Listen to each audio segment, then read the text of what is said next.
এ আলামত গাজওয়াতুল হিন্দের আলামত।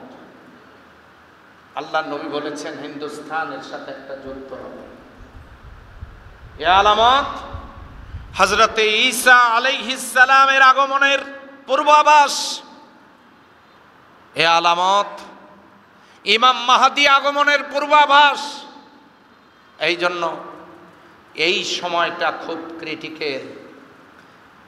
আমরা এখন ক্রিটিক্যাল মুভমেন্টে আছি। এই মুহূর্তে যদি কেউ ঈমান হারা হয়, আল্লাহর কসম বড় বিপজ্জনক পরিস্থিতি হবে। আলহামদুলিল্লাহ, সম্মানিত হাজিরিন, আমাদের সূরা নূরের ৫৭ নম্বর আয়াত, যেটি আমি আপনাদের সামনে আলোচনার জন্য উপস্থাপন করেছি। আল্লাহ বলছেন লা তাহসাবান্নাল্লাযীনা কাফারু মু'জিজিনা ফিল আরদ। তারা ওই সমস্ত লোক, আল্লাহ সুবহানাহু ওয়া তাআলা তাদের ব্যাপারে বলছেন যে তারা যেন এটা মনে না করে যে কাফেরেরা তারা অক্ষম করতে পারবে না, অর্থাৎ কোনো কাজে তারা ঝামেলা করতে পারবে না, এটা যেন কেউ মনে না করে। আজকে চলমান বিশ্ব পরিস্থিতির দিকে আপনারা তাকান। সমস্ত পৃথিবীর মানুষগুলোকে এই অশান্তির আগুনে পোড়াবার জন্য তামাম পৃথিবীতে যারা কাফের, মুশরিক, নাস্তিক, মুরতাদ, ইহুদি নাছাড়া, তারা দায়ী না মুসলমানেরা দায়ী? আপনারা বলেন, তারা দায়ী না মুসলমানেরা দায়ী? আপনারা লক্ষ্য করেছেন কয়েকদিন আগে ভারত এবং পাকিস্তান যে যুদ্ধে লিপ্ত হলো, প্রথম আক্রমণটা কিন্তু করেছে ভারত। এটা আপনারা জানেন কি না? ইন্ডিয়া পাকিস্তানে প্রথম আক্রমণ করে। ইসলাম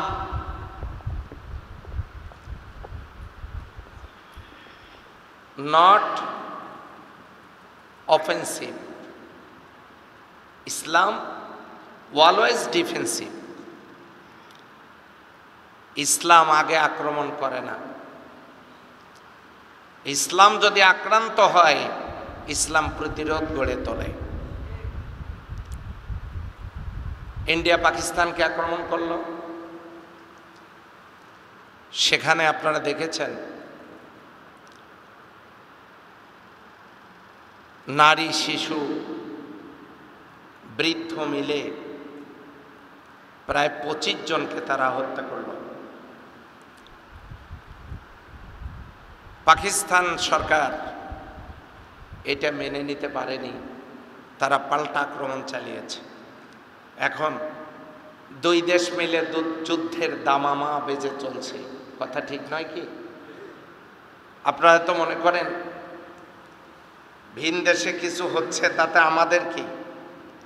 এটা যদি মনে করেন আপনারা, তাহলে এই কথাটা মনে করা কি আমাদের জন্য সঠিক হবে? বলেন, এই যুদ্ধ পরিস্থিতিতে আপনারা কি মনে করছেন জানি না, যুদ্ধ পরিস্থিতি যদি বিস্তৃতি ঘটে, এটা যদি চলতে থাকে, তাহলে নিত্য প্রয়োজনীয় দ্রব্য মূল্যের দাম হবে আকাশচুম্বী। এখানে পাশের দেশে যদি যুদ্ধ হয়, আক্রান্ত হয়, এই দেশের স্বাধীনতা, সার্বভৌমত্ব যেটাও হুমকির মুখে পড়বে। আমরা অবশ্যই যুদ্ধ চাই না। আমরা কি চাই? এখনো আলোচনার টেবিলে বসে আলোচনার পথ রুদ্ধ হয়ে যায়নি। আমরা মনে করি উভয় পক্ষ আলোচনার টেবিলে বসে একটা শান্তিপূর্ণ সমাধান হোক, এতে করে দেশের সার্বভৌমত্ব যেমন নিরাপদ হবে, পাশাপাশি সাধারণ মানুষের জীবন নিয়ে সিনিমিনি খেলাও বন্ধ হবে। কথা বলেন ঠিক কিনা? আমরা যুদ্ধ চাই না, আমরা শান্তি চাই। আলোচনায় বসে এগুলো নিরসন করার জন্য আমরা দাবি জানাব। আমরা ভারত পাকিস্তান উভয় সরকারকেই আলোচনার পথ রুদ্ধ না করে আলোচনার টেবিলে বসার উদাত্ত আহ্বান জানাচ্ছি। আমরা মানবতা বিরোধী নই। এই মানুষগুলোকে নিয়েই আমাদের পথ চলা। এই মানুষগুলো আল্লাহর বান্দা। জাতি, ধর্ম, বর্ণ, গোত্র নির্বিশেষে সকলের জীবন, সম্পদ, রক্ত মুসলিমদের কাছে আমানত, আমরা আমানত মনে করি। এই জন্য রক্তের স্রোতে যখন গাজা ফিলিস্তিনের মুসলমানেরা ভাসছে, আবারও কোনোখান থেকে রক্ত বৃষ্টি হোক, কোনোখানে অশান্তি বিরাজ করুক, এই মধ্যপ্রাচ্যে আমরা চাই না। যারা সন্ত্রাসবাদী বিশ্বাসী, যারা অস্ত্র বিক্রিতে ইন্টারেস্টেড, যারা মানুষ মারার জন্য মিলিয়ন, বিলিয়ন, ট্রিলিয়ন ডলার খরচ করে মানবতা বিধ্বংসী অস্ত্র নির্মাণ করেছে, তারা চাইবে তাদের ব্যবসা ভালো চলুক, তারা চাইবে তাদের আধিপত্য বিস্তার হোক, তারা চাইবে তাদের সাম্রাজ্যের বিস্তৃতি ঘটুক। এ জগতে হায় সেই বেশি চায়, আসে যার ভুরি ভুরি, রাজার হস্ত করে সমস্ত কাঙ্গালের ধন চুরি। আজকে এই দখলদারিত্ব, সাম্রাজ্য বিস্তৃতি ঘটানো, আধিপত্যের বিস্তৃতি ঘটানো, এগুলো করতে গিয়ে আজকে মানবতার মানচিত্রকে ছিঁড়ে ছিঁড়ে খাওয়া হচ্ছে। খাচ্ছে তারা যারা এই পৃথিবীতে শান্তি চায় না। আল্লাহ তাআলা এই পৃথিবীকে সুন্দর করে সাজাবার জন্য যে নিখুঁত পরিকল্পনা দিয়েছেন, যে জীবন বিধান দিয়েছেন, আজকে সেই জীবন বিধান থেকে মানুষ সরে গিয়ে গোটা পৃথিবী অশান্তির দাবানলে দাউ দাউ করে জ্বলছে। আমাদের থাকতে হবে সজাগ, সচেতন। আমাদের এই মানচিত্র বিশ্বের জন্য, আমাদের এই জায়গাটা অনেকের জন্য খুবই দরকারি মনে করে। চীন, চায়না মনে করে বাংলাদেশ দরকার, ইন্ডিয়া মনে করে বাংলাদেশ দরকার, আমেরিকা মনে করে বাংলাদেশ দরকার। কেন দরকার জানেন? আমাদের এই দেশটাতে আছে প্রচুর খনিজ সম্পদ। বাড়িওয়ালা যেমন তার মূল্যবান সম্পদের হেফাজতের জন্য সবসময় তাদের একটা হৃদয়ের চোখ কান খোলা থাকে, আমি আপনাদের কাছে জিজ্ঞাসা করতে চাই, আমার এই দেশটা ছোট হলেও বিশ্বের কাছে এই দেশটার গুরুত্ব অনেক বড়। আমার এই দেশের আল্লাহর দেওয়া আমানত, এগুলো রক্ষা করার জন্য আমাদেরকেও সজাগ সচেতন থাকার দরকার আছে না নাই? আপনারা কি সেজন্য প্রস্তুত থাকতে রাজি আছেন ইনশাআল্লাহ? আমার দেশের স্বাধীনতা, সার্বভৌমত্ব যদি কোনো শকুন, কোন শকুন এসে ছিঁড়ে খেতে যায়, তাহলে ইমানের বলে বলিয়ান হয়ে আমাদেরকেও সদা দেশের সার্বভৌমত্ব রক্ষায় দেশপ্রেম নিয়ে প্রস্তুত থাকতে হবে। কথা বলেন ঠিক কিনা? এই জন্য আমাদেরকে এ কথা মনে করলে চলবে না যে তারা জমিনে কিছু করতে পারবে না। ওই পানির ভিতরে যে পচা শামুক থাকে, এই পচা শামুক যদি কিছুই করতে না পারে অন্তত পা কাটতে পারবে। কথা ঠিক নয় কি? এই জন্য কাফেরেরা, গোটা বিশ্ব জুড়ে এই কাফেরেরা, নাস্তিক মোরতাদেরা, ইহুদি নাসারারা, ইহুদিবাদ, সাম্রাজ্যবাদ, পুঁজিবাদ আজকে গোটা পৃথিবীর মানচিত্র ছিঁড়ে খেয়ে তারা তাদের সাম্রাজ্য বিস্তৃতির স্বপ্ন দেখছে। আল্লাহ রাব্বুল আলামিন সূরা নূরের 57 নম্বর আয়াতে জানায় দিলেন, কি সুন্দর করে বলে দিলেন, লা তাহসাবান্নাল্লাযীনা কাফারু মু'জিজিনা ফিল আরদ। তারা যেন মনে না করে, যারা কুফরি করছে তাদের ব্যাপারে যেন এ কথা মনে করা না হয় যে তারা জমিনে অপারগকারী, তারা এই ধরনের বিশৃঙ্খলতা সৃষ্টি করতেই পারে। কাফেরেরা ইচ্ছে করলে এটা পারে না? পারে না। আর এটা ওরা করে। এটা করবার জন্যই তো তারা, পৃথিবীতে পথ তো দুইটা, একটা আল্লাহর পথ আর একটা শয়তানের পথ। আল্লাহর পথকে রুদ্ধ করার জন্য শয়তানের যা করা দরকার তাই তারা করবে। কথা বলে? এই জন্য তারা এই কাজটা করছে এবং করবে। সে কারণে আমাদেরকে কাফেরদেরকে চিনতে হবে। কারা কাফের, কোন আলামত দেখে তাদেরকে আমরা চিনতে পারবো? আমরা যদি কাফের চিনতে চাই তাহলে আমাদেরকে প্রথমত যে জিনিসটা দেখতে হবে সেটা হলো কুফরুল ইনাদ। এটা হলো জেদ থেকে অবিশ্বাস তৈরি করবে। জেদ থেকে অবিশ্বাস তৈরি করাটাকে বলা হয় কুফরুল ইনাদ। 2 নাম্বার কুফরুল ইনকার, অস্বীকার থেকে অবিশ্বাস, এটা হলো কুফরুল ইনকার। এরপরে কুফরুল জুহুদ, প্রত্যাখ্যান থেকে অবিশ্বাস, এটাও আর এক প্রকার কুফর, আমি ব্যাখ্যা দিচ্ছি। এরপরে কুফরুল নিফাক, মুনাফিকি থেকে কুফরি করা, লা ইলাহা ইল্লা ওয়ালা ইলাহা ইল্লা, তারা এদিকেও নয় ওদিকেও নয়, মুযাবযাবিনা বাইনা যালিকা, তারা ঈমান এবং কুফরের মধ্যে দুদুল্যমান, এই মুনাফিক থেকে কুফরি করা। কুফরুল কুরহ, আল্লাহর কোনো আদেশকে ঘৃণা ভরে প্রত্যাখ্যান করার কারণে যারা কুফরি করে, অবিশ্বাস করে, তাদেরকে কুফরুল কুরহ বলা হয়। এরপরে কুফরুল ইরাদ, পরিহারের কারণে, বাদ দেওয়ার কারণে অবিশ্বাসকে বলা হয় কুফরুল ইরাদ।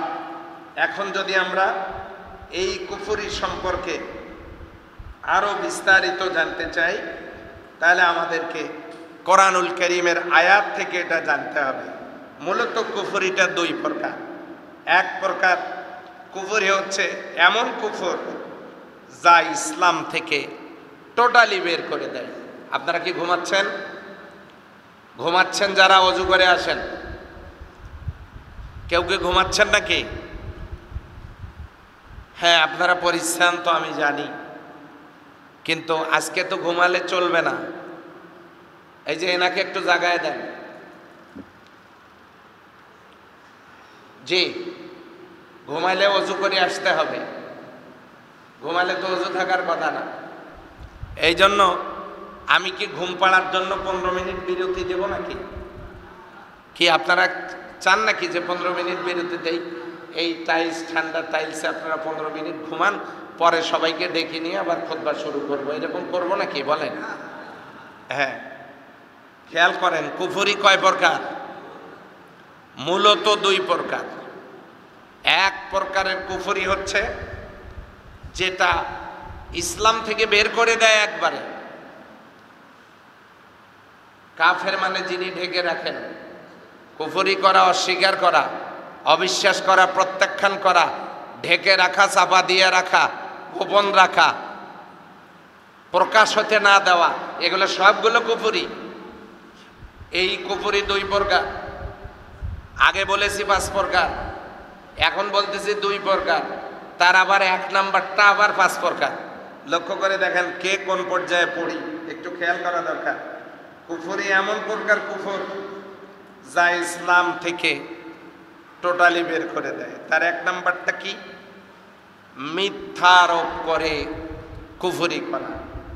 আল্লাহ রাব্বুল আলামিন সূরা আনকাবুতের 68 নম্বর আয়াতে বলছেন, ওমান আযলামু মিম্মান ইফতারা আলাল্লাহিল কাযিবা ওয়া কাযযাবা বিল হাক্কি লাম্মা জাআহু আলাইসা ফি জাহান্নামা মাসওয়া লিল কাফিরিন। আল্লাহ বলছেন, যে ব্যক্তি আল্লাহ সম্পর্কে মিথ্যা রচনা করে অথবা তার নিকট হতে আগত সত্যকে অস্বীকার করে, তার চাইতে বড় জালিম আর কে হতে পারে? জাহান্নামই হলো।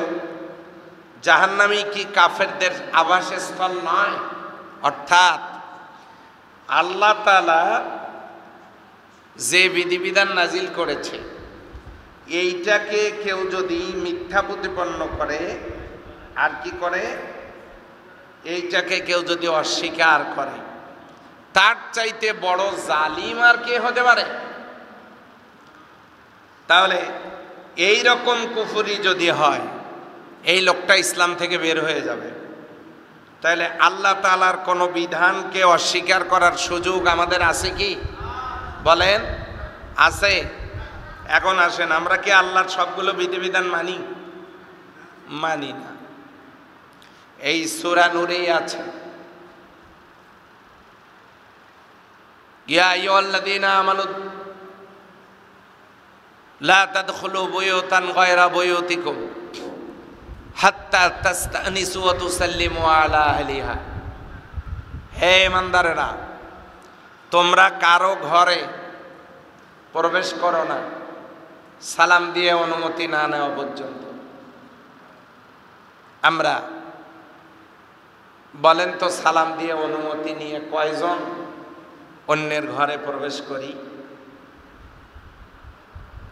করি না। যুবকেরা তোমরা শোনো, মায়ের ঘরে কোনো যুবক মায়ের রুমে প্রবেশ করতে গেলে অনুমতি নিয়ে প্রবেশ করতে হবে। মেয়েরা তোমরা শোনো, যে সমস্ত বোনেরা আজকের জুমার খুতবায় উপস্থিত, বাবার ঘরে প্রবেশ করতে গেলে অনুমতি নিয়ে প্রবেশ করতে হবে। কেন? বাবা ঘুমের কারণে হয়তো তার সতর এলোমেলো হয়ে থাকতে পারে, মা ঘুমজনিত কারণে তার সতর হয়তো এলোমেলো থাকতে পারে। পারে না? পারে না? যদি অনুমতি নিয়ে প্রবেশ করা না হয়, তাহলে সেখানে সন্তান ছেলেমেয়েরা নিজেরাই লজ্জিত হয়ে পড়ার সম্ভাবনা আছে। এই জন্য লা তাদখুলু বুয়ুতান গায়রা বুয়ুতিকুম হাত্তা তাস্তানিসু ওয়া তুসাল্লিমু আলা আহলিহা। সালাম দিয়ে অনুমতি না নিয়ে গৃহে প্রবেশ করা যাবে না। আমরা এই বিধানটা কয়জন মানি জানি না, মানার দরকার আছে না নাই? অনেকে অন্যের বাড়িতে ঢোকার পর বাড়িওয়ালা যখন জিজ্ঞাসা করে কি ব্যাপার, একদম কোনো কিছু না বলে অনুমতি ছাড়াই ঢুকে পড়লেন যে, আবার মস্কারি করে বলে অনুমতি নেওয়ার জন্যই তো ঢুকলাম। আবার গেটের সামনে দাঁড়িয়ে এপাশ ওপাশ ভিতর ভালো করে দেখার পর গলার আওয়াজ দেয়, কেউ বাড়িতে আছেন? আগে কিন্তু দেখাই শেষ। অবশ্য এইরকম লোক এদিকে নাই, এটা আমি বিলের ওই পাশের কথা বলতেছি।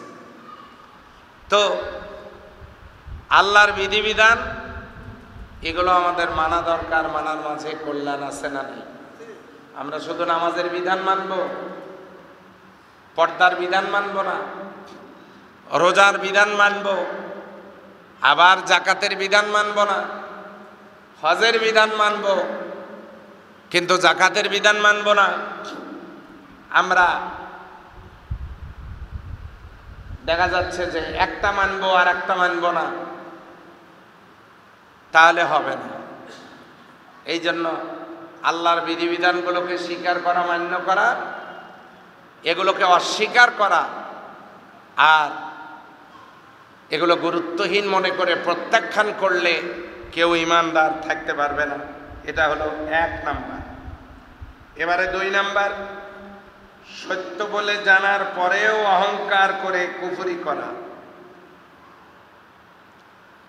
সত্য বলে জানার পরেও অহংকার বশত কুফরি করা, কাজটা মানুষের কতটা অভ্যাসে পরিণত হলো, আসলে কাজটা হলো শয়তানের। ওই যে ক্বালা রাব্বুকা লিল মালাইকাতি ইসজুদু লিল আদম ফাসাজাদু ইল্লা ইবলিস আবা ওয়াস্তাকবারা, আর কি ওয়া কানা মিনাল কাফিরিন। সূরা বাকারায় আল্লাহ বলছেন, আল্লাহ যখন ফেরেশতাদেরকে বললেন, ও ফেরেশতারা উসজুদু লি আদম, তোমরা আদমের ইমামতিতে সিজদা করো।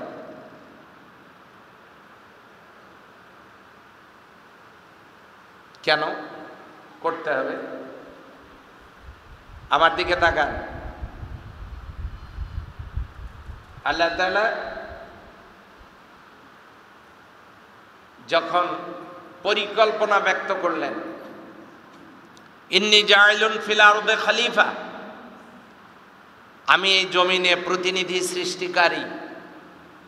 ফেরেশতারা বলল, আতাজআলু ফিহা মান ইয়াফসিদু ওয়া ইয়াসফিকুদ দিমা, আপনি জমিনে এমন কাউকে বানাবেন ওরা কিলেগিলি করবে, মারামারি করবে, রক্তপাত ঘটাবে।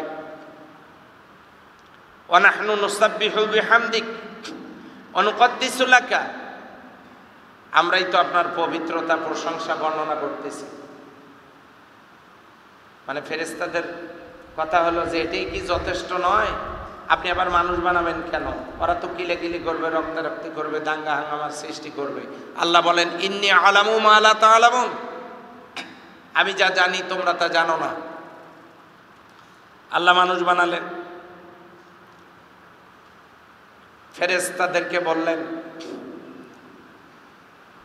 ওয়ালামাল আদামাল আসমা, আদম আলাইহিস সালামকে আল্লাহ তাআলা সব জিনিসের নাম শুনাইয়া দিলেন, শিখাইয়া দিলেন। সুবহানাল্লাহ বলেন। ফেরেশতাদেরকে জিজ্ঞাসা করলেন, তোমরা তো এই যে মানুষ বানাতে নিষেধ করছিলা, তোমরা তো বলছিলা যে আমরাই তো আছি, দরকার কি? তাহলে বলো তো এগুলোর নাম কি, এই জিনিসগুলোর নাম কি? ফেরেশতারা বলল, লা ইলমা লানা ইল্লা মা আল্লামতানা, আমাদের কোনো জ্ঞান নাই, আপনি যেটা শিখিয়েছেন ওইটা ছাড়া আমরা আর কিছু জানি না। তখন আদম আলাইহিস সালামকে বলা হলো, আদম তুমি বলে দাও তো জিনিসগুলোর নাম কি? হযরত আদম আলাইহিস সালাম প্রত্যেকটা জিনিসের নাম বলে দিলেন। সুবহানাল্লাহ বলো।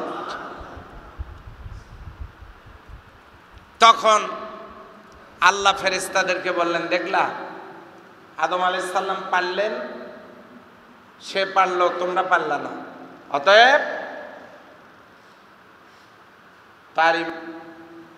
সে তার জায়গায় দাঁড়িয়ে থাকবে, তার ইমামতিতে তোমরা আল্লাহকে সিজদা দাও। বাস আদম আলাইহিস সালাম সামনে, ইমামের সামনে কে বলেন? মুক্তাদির সামনে ইমাম, ইমামের সামনে কে? কেউ নাই। সম্মানের জায়গায় আদম আলাইহিস সালাম দাঁড়িয়ে থাকলেন, শ্রেষ্ঠত্বের জায়গায় দাঁড়িয়ে থাকলেন। ফেরেশতারা আল্লাহকে সেজদা দিল। সুবহানাল্লাহ বলেন। এখন সেজদা শুধু করে নাই ইল্লা ইবলিস, কে করে নাই বলেন বলেন, আরেকবার বলেন। ইবলিস। ইবলিসকে আবুল জান, জিন জাতির আদি পিতা। জিন কারা? আগুনের তৈরি। এই জিন জাতির আদি পিতা আবুল জান। আবুল জান হলো মিস্টার ইবলিস ওরফে শয়তান। সে সেজদা করল না। আল্লাহ তাকে বললেন, মা মানাকা, তোমাকে কে নিষেধ করলো এই সেজদা করা থেকে? সে বলল, খলাকতানি মিনান নার ওয়া খলাকতাহু মিন তিন, আমাকে আপনি বানাইছেন আগুন দিয়া, আর আগুনের গতি সব সময় উপরে। আগুন জ্বালাইলে আগুন কোন দিকে যায়? আর আম পাড়ার জন্য ঢেল ছড়লে ঢেল কোন দিকে যায়? ঢেলটা যাওয়ার পরে কোন দিকে যায়? নিচের দিকে আসে। কেন? কুল্লু শাইইন ইয়ারজিউ ইলা আসলিহি, প্রত্যেক জিনিস তার মূলের দিকে ধাবিত হয়। মাটি থেকে ঢেল উপরে গেছে, মাটির দিকে আসবে। আর আগুন এসেছে উপর থেকে। আলোর গতি প্রতি সেকেন্ডে 1,86,000 মাইল। উপর থেকে আলো এসেছে, এই জন্য আগুন উপরের দিকে যায়। অবশ্য আমাদের বাড়ির চুলের আগুন নিচের দিকেই যায়। কি বলে? উপরের দিকে যায় না? উপরের দিকে যায়। শয়তানের যুক্তি দেখেন। শয়তান বলতেছে, খলাকতানি মিনান নার, আমাকে সৃষ্টি করছেন আগুন দিয়া। খলাকতাহু মিন তিন, তারে বানাইছেন মাটি দিয়া। অতএব আগুনের গতি উপরের দিকে, আমি কখনো মাটির আদমকে নিচু হয়ে সেজদা করতে পারবো না। সুতরাং যুক্তি প্রয়োগ করলো শয়তান। সে সেজদা দিল না। সে বলল, সে অহংকার করলো, আবা ওয়াস্তাকবার, কবির বড়ত্ব প্রকাশ করলো। আনা কিবরুন, আমি বড়। কাজেই আমি যেহেতু বড়, আমার গতি উপরের দিকে, আমি নিচে হতে পারি না, এই জন্য আমি সেজদা করি নাই, আমি এটা করতে পারি না। আল্লাহ তাআলা তাকে বলে দিলেন, কি বললেন? ওয়াকানা মিনাল কাফিরিন, সে কি হইল? কাফেরদের অন্তর্ভুক্ত হয়ে গেল, অস্বীকার করল। সে কিন্তু জানে, এই যে আমরা যে পয়েন্টে আলোচনা করতেছি সেটা হলো সত্য জানার পরেও অহংকার করে সত্য প্রত্যাখ্যান করা কাজটা কার কাজ? আস্তে শয়তানের কাজ। জানে এটাই সত্য, কিন্তু সে প্রত্যাখ্যান করল, আল্লাহর ওয়ার্ডারকে সে প্রত্যাখ্যান করল। তাহলে বলেন তো, যারা সালাত আদায় করে না তারা মূলত আল্লাহকে খুশি করতে চায় না শয়তানকে খুশি করতে চায়? আচ্ছা, শয়তানকে খুশি করলে শয়তান বন্ধু হবে ঠিকই, কিন্তু এই বন্ধুত্ব কি জান্নাতে যাওয়ার মতো? না। এই জন্য আল্লাহর ইবাদত আমাদেরকে করতে হবে। সত্য জানার পরেও কেউ যদি অহংকার বশত প্রত্যাখ্যান করে, অহংকার বশত প্রত্যাখ্যান করার লোক কি আমাদের সমাজ জীবনে নাই? কিরকম আছে? এইরকম আছে, এখনই নামাজের কি দরকার, পরে পড়লেও চলবে, এরকম কথা বলা বলি করা কিছু লোক আছে না? নামাজের গুরুত্ব নাই। আর কি পর্দার ব্যাপারে বলে, মা বোন যারা এখানে আছেন, আপনারা যারা হিসাব পড়েন, পর্দা করেন, শরীয়ত মানেন, কেউ কেউ বলে যে এখনো কচি মানুষ, এখনই কিসের পর্দা, বয়স হোক পরে পর্দা করেন, বয়স হোক, এখন পর্দার দরকার নাই। এই কারণেই তো মেয়েরা ফুটবল খেলে, এখন এক মেয়ে একাই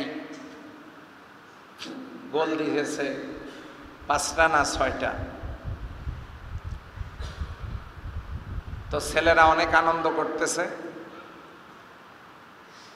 এখন মেয়ের বাবা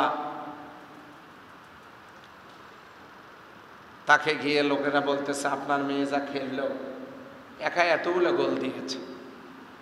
মেয়ের বাবা মেয়ের প্রশংসা শুনে বলতেছে, সব আল্লাহর ইচ্ছা, দোয়া করেন,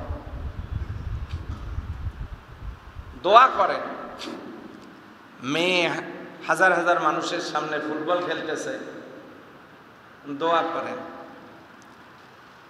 আমি খেলাধুলার বিপক্ষে কথা বলছি না, আমি শরীয়তের পক্ষে কথা বলছি।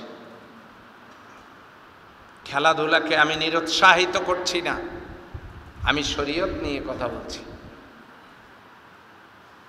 মেয়েদের জন্য যে খেলাধুলা সিস্টেম ইসলামে দিয়েছে, মেয়েরা তা খেলবে, সমস্যা কোথায়? পুরুষদের জন্য তো খেলাধুলা আছে, সেটা মানতে দোষ কোথায়?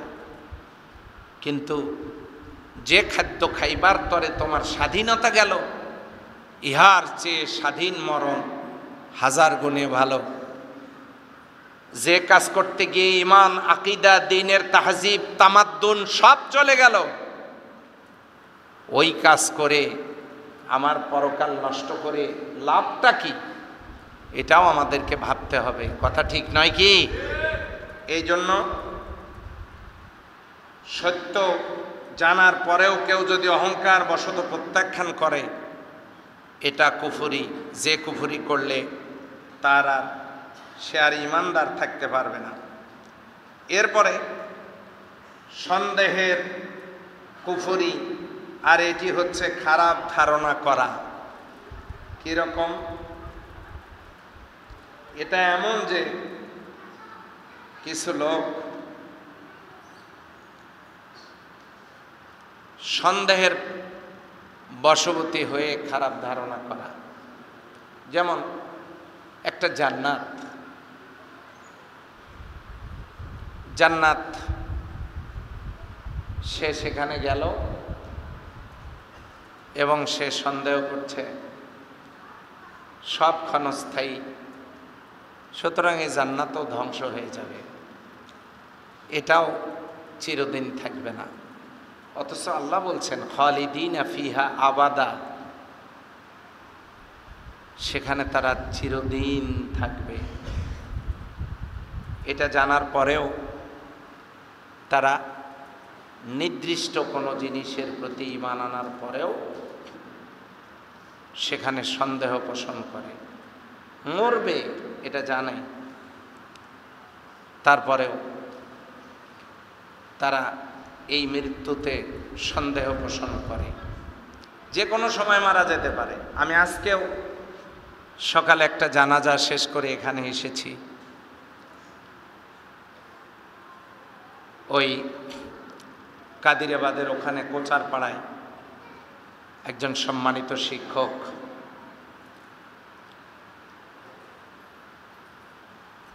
তিনি নুরুল ইসলাম মন্টু মাস্টার সাহেব, তিনি ইন্তেকাল করেছেন। ওনার ছেলে MBBS ডাক্তার, তার জানাজা আমি ছিলাম। আল্লাহ তাআলা তাকে মাফ করে জান্নাতের মেহমান হিসেবে কবুল করুন বলে আমিন।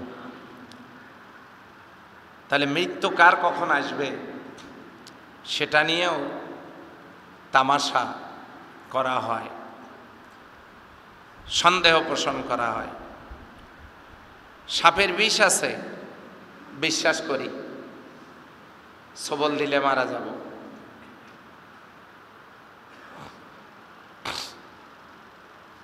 শুধু কি তাই? ঘুমের বড়ি খাইলে ঘুমায় যাব, মারাও যাইতে পারি। ডোজ বেশি হইলে বিশ্বাস করি, বাতাস আছে বিশ্বাস করি, অক্সিজেন আছে বিশ্বাস করি, সূর্যের তাপ বিশ্বাস করি, মাথা ব্যথা জ্বর বিশ্বাস করি, এগুলো না দেখে বিশ্বাস করি, মৃত্যু আসবে এটাও বিশ্বাস করি, কিন্তু আমাদের ধ্যান ধারণা এখন আসবে না, তামাশার মাঝেই থাকি। কাজেই নিশ্চিত হওয়ার পর সেটার সাথে তামাশা করা অথবা সন্দেহ করে খারাপ ধারণা ব্যক্ত করাটা এটা আর এক প্রকারের কুফরি। চতুর্থ নাম্বার, প্রত্যাখ্যান করা কুফরি।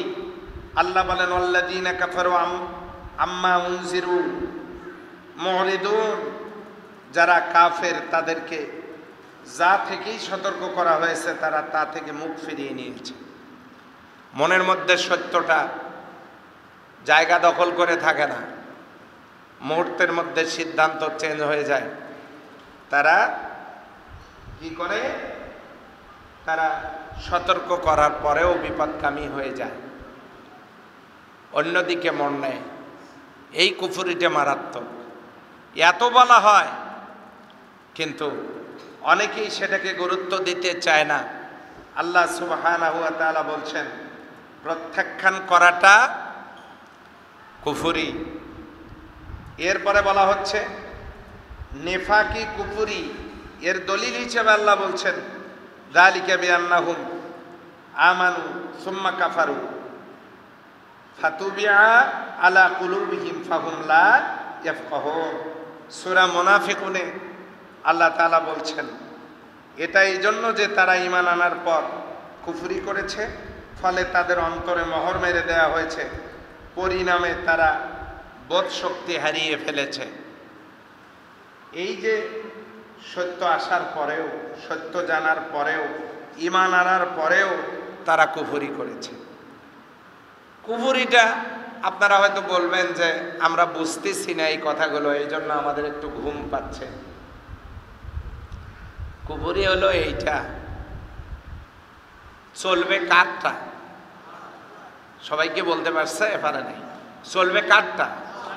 যদি আল্লাহটা চলে, আল্লাহটা কি চলতেছে? হয় এটা জানার পরে আমরা মুখ ফিরিয়ে নিয়েছি, না হলে আল্লাহর এই কথাটাকে আমরা প্রত্যাখ্যান করেছি, না হলে আল্লাহর এই কথাটাকে আমরা ভুলে গেছি। যাওয়ার কারণে আমরা ভিন্ন কিছু গ্রহণ করেছি যেটার নাম কুফরি। এই রকম কুফরি হৃদয়ে লালন করলে ঈমানদার বলা যায় না, ঈমানদার থাকা যায় না। সম্মানিত হাজিরিন, এরপরে আসেন দেখেন আল্লাহ কি বলছেন। আল্লাহ বলছেন কুফরি কয় প্রকার বলেছিলাম? আগে বলেছিলাম দুই প্রকার। দুই প্রকারের একটা কুফরি যেটা থাকলে ঈমানদার থাকা যায় না, এটা 5 প্রকার, সেটা বললাম। এরপরে 2 নম্বরের কুফরি, এটা ছোট কুফরি, এটা দ্বারা ইসলাম থেকে খারিজ হয়ে যাবে না,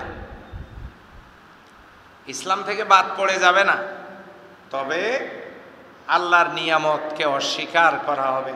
এটা আর এক প্রকারের কুফরি। দলিল আল্লাহ সুবহানাহু ওয়া তাআলা দলিল দিয়ে বলেছেন ইন্নাল ইনসানা লা জালুমান কাফফার। আল্লাহ বলছেন নিশ্চয় মানুষ অতিমাত্রায় জালিম এবং অকৃতজ্ঞ। ইন্নাল ইনসানা লিরাব্বিহি লাকানুত। এই মানুষের ব্যাপারে, আল্লাহর ব্যাপারে, রবের ব্যাপারে বড়ই অকৃতজ্ঞ। এই মানুষগুলো কিরকম অকৃতজ্ঞ? আল্লাহ যদি আমাদেরকে নিয়ামতগুলো না দিতেন আমরা কি বাঁচতে পারতাম? কিন্তু ওগুলোর কোনো শুকরিয়া নাই। লাইন শাকারতুম লাযিদান্নাকুম ওয়া লাইন কাফারতুম ইন্না আযাবি লাশাদীদ। যদি শুকরিয়া আদায় করো আমি তোমাদের নিয়ামতগুলো বাড়াইয়া দেব, আর যদি কুফরি করো তাহলে আমার শাস্তি কিন্তু বড়ই কঠিন। কি যে নিয়ামত! সুম্মা লা তুসআলুনা ইয়াওমাইযিন আনিন নাঈম, কিয়ামতের দিন প্রত্যেকটা নিয়ামত সম্পর্কে জিজ্ঞাসা করা হবে। আমরা কি কোনো নিয়ামতের শুকরিয়া আদায় করে শেষ করতে পারবো ভাইরা? পারবো না। ওয়া ইন তাউদ্দু নি'মাতাল্লাহি লা তুহসুহা, গুনেও শেষ করতে পারবো না কত নিয়ামত আল্লাহ আমাদেরকে দান করেছে। সেই নিয়ামত রাজি আমরা বক্ষণ করছি, সেই নিয়ামত রাজি আমরা উপভোগ করছি, সেই নিয়ামত রাজি আমরা কাজে লাগাচ্ছি, কিন্তু আমরা আল্লাহর শুকরিয়া আদায় করতে পারি না। এই জন্য এটা নিয়ামতকে অস্বীকার করা।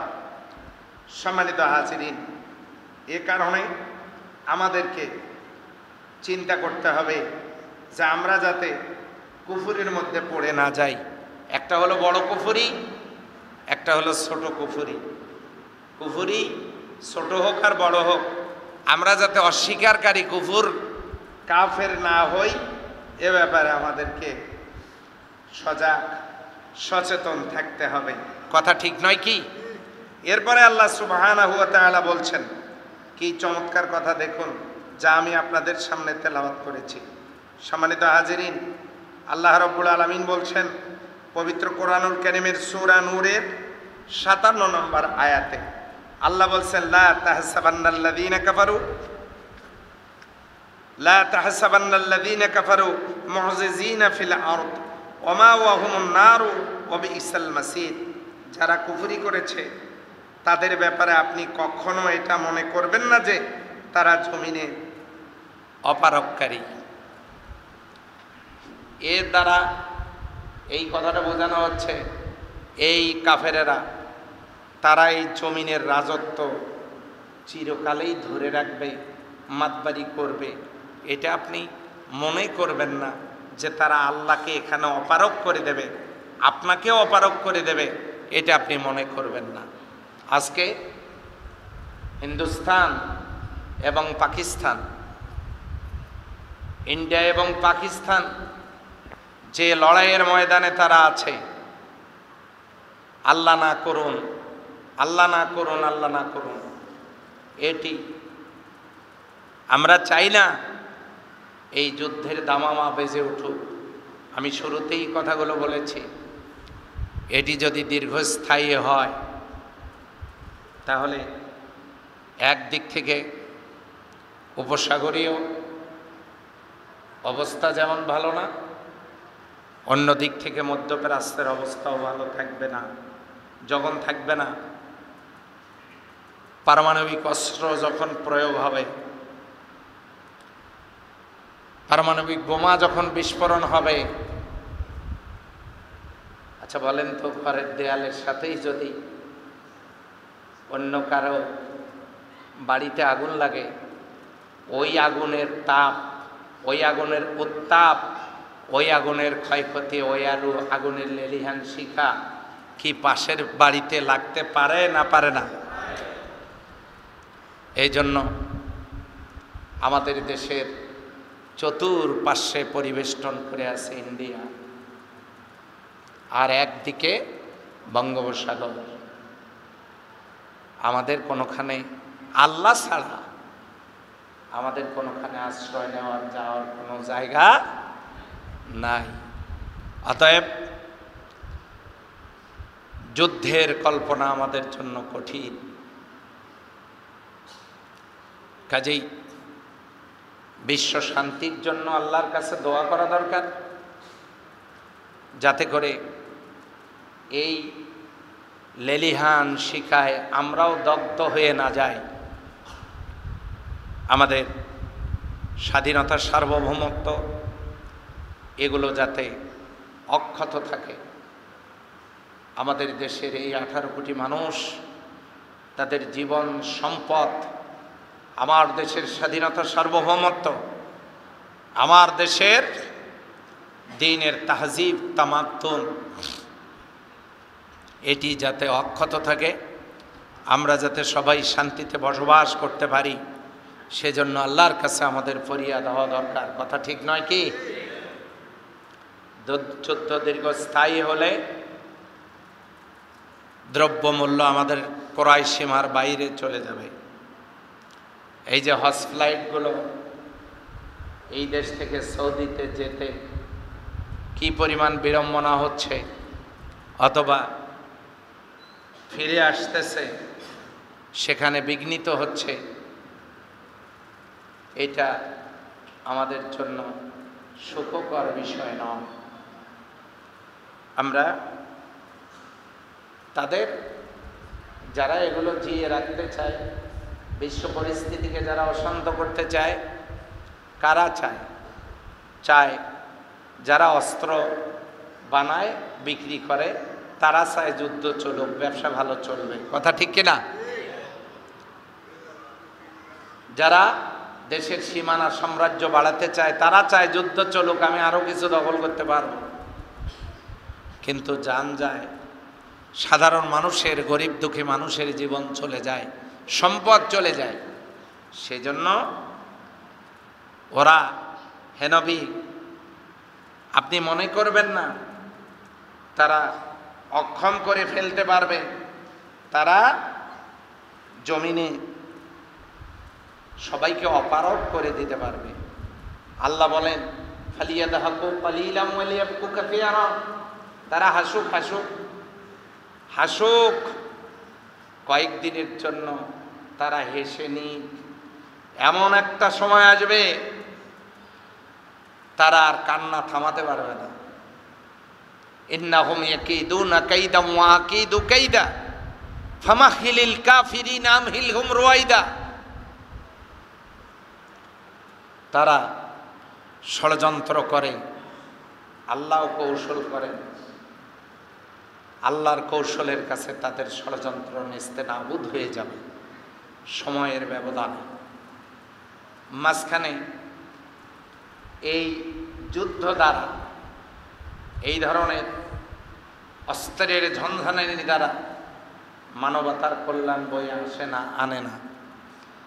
আমরা নীরব থাকব না, নিথর থাকব না, নিস্তব্ধ থাকব না। আমাদের দেশের স্বাধীনতা সার্বভৌমত্বের জন্য, আমাদের দেশের এই ভূখণ্ড রক্ষার জন্য প্রয়োজনে জীবন যদি দিতে হয়, আমরা কি প্রস্তুত থাকবো? ইনশাআল্লাহ। আমরা অবশ্যই ষড়যন্ত্রকারীদের ষড়যন্ত্র এই জমিনে বাস্তবায়ন হতে দিব না। সম্মানিত হাজিরিন, আজকে চতুর্দিকে যা শুরু হয়েছে, কাফেরেরা যা শুরু করেছে, এটার মোকাবেলায় আমাদের কি দরকার? আমাদের এক নম্বরের যে জিনিসটা দরকার, তাদের সাম্রাজ্য বড় হতে পারে, তাদের জনবল বড় হতে পারে, তাদের অস্ত্রের গোডাউন গুদাম সম্ভার বড় হতে পারে, কিন্তু তাদের চাইতে আমাদের একটা জিনিস বড় আছে, সেটা ঈমান। কথা ঠিক নয় কি? এই ঈমান এমন এক অস্ত্র, এই ঈমানের অস্ত্র পৃথিবীর যে কোনো অস্ত্রকে ভয় পায় না। কথা বলেন? এই জন্য বাঁচতে হলে কি নিয়ে বাঁচতে হবে? ঈমান নিয়ে বাঁচতে হবে। আমাদের মৃত্যু থেকে কেউ বাঁচাতে পারবে না, কিন্তু আমরা যদি ঈমান নিয়ে যেতে পারি, আমরা মরব না।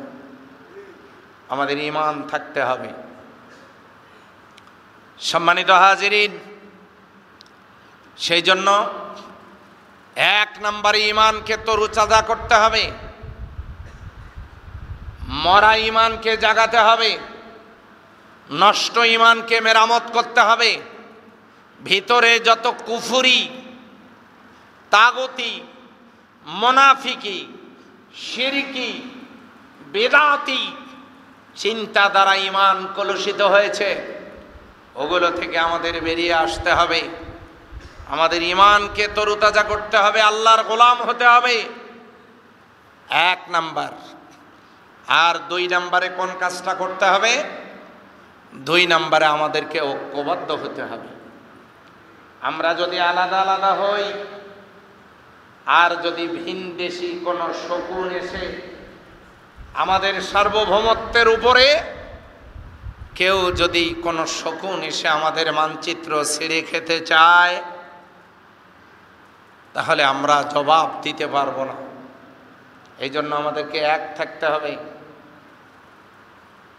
আমরা কি সবাই দলাদলি ভুলে, মতভেদ ভুলে আমাদের এই সার্বভৌমত্ব রক্ষায়, আমাদের দেশ রক্ষায়, আমাদের জীবন রক্ষায়, আর আমাদের আল্লাহর যে বান্দারা, পৃথিবীর দ্বিতীয় বৃহত্তম এই মুসলিম রাষ্ট্র আমাদের দ্বীনের তাজিব তামাদ্দুন রক্ষায় আমরা কি সবাই ঐক্যবদ্ধ থাকতে রাজি আছি ইনশাআল্লাহ?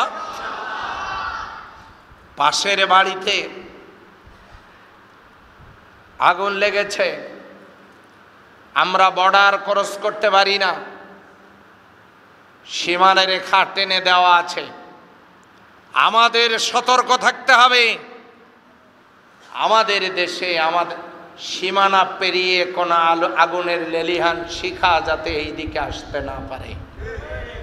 আমাদের সীমান্তরক্ষীরা সজাগ আছেন। দেশের নাগরিক হিসেবেও আমাদেরকে সজাগ সচেতন থাকতে হবে আমাদের দেশ রক্ষায়, আমাদের দেশের নিরাপত্তা এবং হেফাজতে। আমরা পারবো তো ইনশাআল্লাহ? আর আমরা বিজয়ী হব। আল্লাহ কোরআনে বলে দিয়েছেন, ওয়াকানা হাক্কান আলাইনা নাসরুল মুমিনিন, মুমিনদেরকে সাহায্য করা আমি আল্লাহর জন্য হক, আমি আল্লাহর জন্য জরুরি, আমি আল্লাহর জন্য ওয়াজিব। তারা যদি ঈমানের দাবি পূরণ করে তাহলে আমি আল্লাহ তাদেরকে সাহায্য করব। ইন্নাল্লাযীনা ক্বালু রাব্বুনাল্লাহ সুম্মা ইসতাকামু তাতানাজ্জালু আলাইহিমুল মালায়েকা আল্লা তাখাফু ওয়া লা তাহজানু ওয়া আবশিরু বিল জান্নাতিল্লাতী কুনতুম তুআদুন। আল্লাহ বলেন, যারা বলেছে আল্লাহ আমার রব, এই কথার উপরে যারা ইস্তেকামাত থাকতে পারবে, আল্লাহ বলেন আমি প্রয়োজনে আসমান থেকে ফেরেশতা নাজিল করে তাদেরকে সাহায্য করব। দুর্বল হবেন না, হতাশ হবেন না। ওয়ালা তাহিনু ওয়ালা তাহজানু, চিন্তা করবেন না, হতাশ হবেন না। ওয়ানতুমুল আ'লাউনা ইন কুনতুম মুমিনিন, তোমরাই গালেব হবে, বিজয়ী হবে তোমরা যদি মুমিন হও। তাহলে আমরা কি নির্ভেজাল মুমিন হতে রাজি আছি? যদি থাকি আল্লাহ আমাদেরকে বিজয় দান করবেন ইনশাআল্লাহ। আর এ আলামত গাজওয়াতুল হিন্দের আলামত। আল্লাহ নবী বলেছেন হিন্দুস্তানের সাথে একটা যুদ্ধ হবে। এ আলামত হযরতে ঈসা আলাইহিস সালামের আগমনের পূর্বাভাস। এ আলামত ইমাম মাহদী আগমনের পূর্বাভাস। এই জন্য এই সময়টা খুব ক্রিটিক্যাল। আমরা এখন ক্রিটিক্যাল মুভমেন্টে আছি। এই মুহূর্তে যদি কেউ ঈমান হারা হয়, আল্লাহর কসম বড় বিপজ্জনক পরিস্থিতি হবে। এই জন্য এই সময় এমন ঈমান তরুতাজা রাখতে হবে আমরা যাতে ইমাম মাহদীর কাতারে শামিল হতে পারি, আমরা যাতে ঈসা আলাইহিস সালামের আহ্বানে সাড়া দিতে পারি, আমরা যাতে আল্লাহর জান্নাতের খুশবু নিয়ে দুনিয়া থেকে বিদায় নিতে পারি। আল্লাহ যেন তৌফিক দেন, বলে আমিন। এখন আমাদেরকে ছেঁড়া ফাটা ঈমানওয়ালা হলে চলবে না। এখন আমাদেরকে ঈমানের দাবিতে মজবুত হতে হবে। আমি আলোচনা করছি সূরা নূরের 57 নম্বর আয়াত থেকে। আল্লাহ বলছেন ওয়ামা ওয়াহুমুন নার, ওই কাফেরদের জন্য ঠিকানা হলো জাহান্নাম। কি ঠিকানা? ইন্নাল্লাযীনা কাফারু ওয়া কাযযাবু বিআয়াতিনা ওয়াস্তাকবারু আনহা লা তুফাত্তাহু আবওয়াবুস সামা ওয়া লা ইয়াদখুলুনাল জান্নাতা হাত্তা ইয়ালিজাল জামালু ফি সাম্মিল খিয়াত। আল্লাহ বলছেন ওই কাফেররা যারা ইন্নাল্লাযীনা কাফারু, যারা কুফরি করেছে, ওয়াকাযযাবু বিআয়াতিনা, আমার আয়াতগুলোকে মিথ্যা প্রতিপন্ন করেছে, ওয়াস্তাকবারু আনহা, এটাতে বড়ত্ব অহংকার প্রদর্শন করেছে। লা তুফাত্তাহু আবওয়াবুস সামা, এদের জন্য আসমানের দরজা খোলা হবে না। ওয়ালা ইয়াদখুলুনাল জান্নাতা, এরা জান্নাতে প্রবেশ করতে পারবে না। হাত্তা ইয়ালিজাল জামালু ফি সাম্মিল খিয়াত, সূচের পিছনের ছিদ্রপথ দিয়া, অর্থাৎ সুইয়ের পিছনের ছিদ্রপথ দিয়া উট ঠুকে চলাফেরা করা যেমন অসম্ভব, এর চাইতেও অসম্ভব কাফেরদের জান্নাতে যাওয়া, জাহান্নাম থেকে বের হওয়া। এই জন্য কাফেরেরা কখনো জান্নাতে যেতে পারবে না। আল্লাহ বলছেন ওয়াবিসাল মাসির ওয়ামা হুমুন নার, এদের জন্য তৈরি করা আছে জাহান্নামের আগুন, এদের জন্য জাহান্নামের আগুন। আর ওয়াবিসাল মাসির, জায়গাটা অত্যন্ত নিকৃষ্ট। আমরা কি জান্নাতে যেতে চাই নাকি জাহান্নামে যেতে চাই? যদি জান্নাতে যেতে চাই, আল্লাহ বলেছেন আমা হাসিবতুম আন তাদখুলুল জান্নাহ, তোমরা কি মনে করেছো তোমরা এমনি এমনি জান্নাতে যেতে পারবে? ওয়ালাম্মা ইয়ালামিল্লাহুল্লাযীনা জাহাদু মিনকুম ওয়া ইয়ালামাস সাবিরিন, আমি তোমাদের কাছ থেকে পরীক্ষা নেব না তোমাদের মধ্যে কারা কারা আমার জন্য, আমার দ্বীনের জন্য, কোরআনের জন্য, ইসলামের জন্য, আল্লাহর দ্বীন জমিনে কায়েমের জন্য কারা কাজ করছো আর কারা কাজ করো নাই, এই পরীক্ষা আমি নেব না। আর ওই কাজ করতে গিয়ে বিপদ আপদ মুসিবতে কারা ধৈর্য ধারণ করেছো আর কারা করো নাই, এই পরীক্ষা না নিয়ে তোমাদেরকে জান্নাত দেব, এই হিসাব তোমরা করলে কেমনে? এই জন্য আল্লাহর জান্নাতে যাওয়ার জন্য আমাদেরকে এক দিক থেকে যেমন সাচ্চা পাক্কা ঈমানওয়ালা হতে হবে, অন্য দিক থেকে 2 নম্বরে আমাদেরকে ঐক্যবদ্ধ হতে হবে, 3 নম্বরে আমাদেরকে চেষ্টা করতে হবে কিসের পথে? কোরআনের পথে। এই চেষ্টা আমাদেরকে করতে হবে। আমরা সেই চেষ্টা করতে রাজি আছি তো ইনশাআল্লাহ?